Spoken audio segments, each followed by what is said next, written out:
De saint François de Sales, traité de l'amour de Dieu, livre 11, chapitre 13, comment nous devons réduire toute la pratique des vertus et de nos actions au saint amour. Les bêtes, ne pouvant connaître la fin de leurs actions, tendent voirement à leur fin, mais n'y prétendent pas, car prétendre, c'est tendre à une chose par dessein avant que d'y tendre par effet. Elles jettent leurs actions à leur fin, mais elles ne projettent point, mais suivent leurs instincts sans élection ni intention.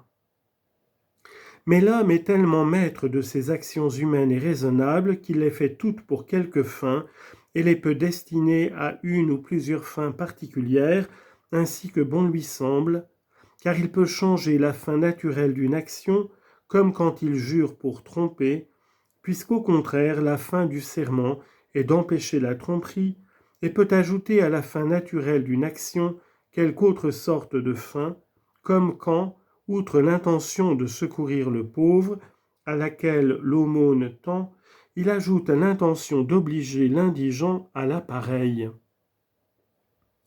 Or, nous ajoutons quelquefois une fin de moindre perfection que n'est celle de notre action.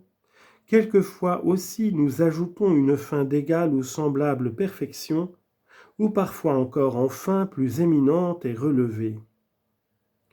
Car outre le secours du souffreteux auquel l'aumône tend spécialement, ne peut-on pas prétendre, premièrement, d'acquérir son amitié, deuxièmement, d'édifier le prochain, et troisièmement, de plaire à Dieu, qui sont trois diverses fins, dont la première est moindre, la seconde n'est pas presque plus excellente, et la troisième est beaucoup plus éminente que la fin ordinaire de l'aumône. Si que nous pouvons, comme vous voyez, donner diverses perfections à nos actions, selon la variété des motifs, fins et intentions que nous prenons en les faisant. Soyez bons changeurs, dit le Sauveur. Prenons donc bien garde, Théotime, de ne point changer les motifs et la fin de nos actions qu'avec avantage et profit, et de ne rien faire en ce trafic que par bon ordre et raison. Tenez, voilà cet homme qui entre en charge pour servir le public et pour acquérir de l'honneur. S'il a plus de prétention de s'honorer que de servir la chose publique, ou qu'il soit également désireux de l'un et de l'autre, il a tort et ne laisse pas d'être ambitieux, car il renverse l'ordre de la raison, égalant ou préférant son intérêt au bien public. Mais si, prétendant pour sa fin principale de servir le public, il est bien aise aussi parmi cela d'accroître l'honneur de sa famille, certes on ne le saurait blâmer, parce que non seulement ces deux prétentions sont honnêtes, mais elles sont bien rangées. Cet autre se communie à Pâques pour ne point être blâmé de son voisinage et pour obéir à Dieu, qui doute qu'il ne fasse bien. Mais s'il se communie autant ou plus pour éviter le blâme que pour obéir à Dieu, qui doute qu'il ne fasse impertinemment, égalant ou préférant le respect humain à l'obéissance qu'il doit à Dieu, je puis jeûner le carême ou par charité afin de plaire à Dieu, ou par obéissance parce que l'Église l'ordonne, ou par sobriété, ou par diligence pour mieux étudier, ou par prudence afin de faire quelque épargne requise, ou par chasteté afin de dompter le corps, ou par religion pour mieux prier. Or, si je veux, je puis assembler toutes ces intentions et jeûner pour tout cela. Mais en ce cas, il faut tenir bonne police à ranger ces motifs.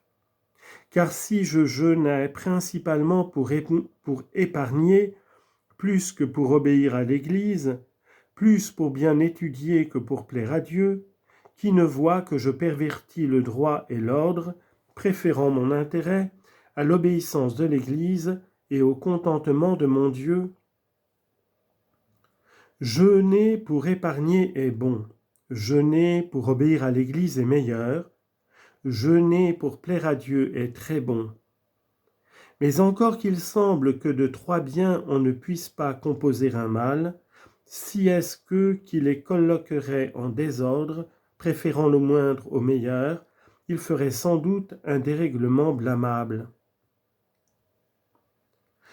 Un homme qui n'invite qu'un de ses amis n'offense nullement les autres, mais s'il les invite tous et qu'il donne les premières séances aux moindres, reculant les plus honorables au bas bout, n'offense-t-il pas ceux-ci et ceux-là tout ensemble?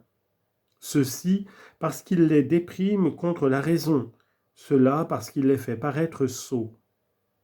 Ainsi faire une action pour un seul motif raisonnable, pour petit qu'il soit, la raison n'en est point offensée, mais qui veut avoir plusieurs motifs, il les doit ranger selon leur qualité. Autrement, il commet un péché, car le désordre est un péché, comme le péché est un désordre.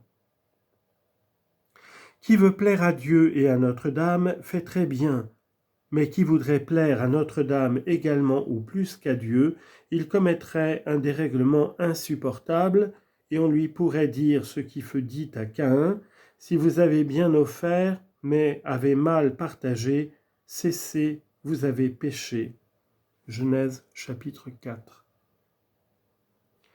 Il faut donner à chaque fin le rang qui lui convient, et par conséquent le souverain a celle de plaire à Dieu. Or, le souverain motif de nos actions, qui est celui du céleste amour, a cette souveraine propriété qu'étant plus pur, il rend l'action qui en provient plus pure. Si que les anges et saints de paradis n'aiment chose aucune pour autre fin quelconque que pour celle de l'amour, de la divine bonté, et par le motif de lui vouloir plaire. Ils s'entraiment voirement tous très ardemment, ils nous aiment aussi, ils aiment les vertus, mais tout cela pour plaire à Dieu seulement. Ils suivent et pratiquent les vertus non en tant qu'elles sont belles et aimables, mais en tant qu'elles sont agréables à Dieu. Ils aiment leur félicité non en tant qu'elle est à eux, mais en tant qu'elle plaît à Dieu. Oui, même ils aiment l'amour duquel ils aiment Dieu, non parce qu'il est en eux, mais parce qu'ils tendent à Dieu, non parce qu'il leur est doux, mais parce qu'il plaît à Dieu, non parce qu'ils l'ont et le possèdent, mais parce que Dieu le leur donne et qu'il y prend son bon plaisir.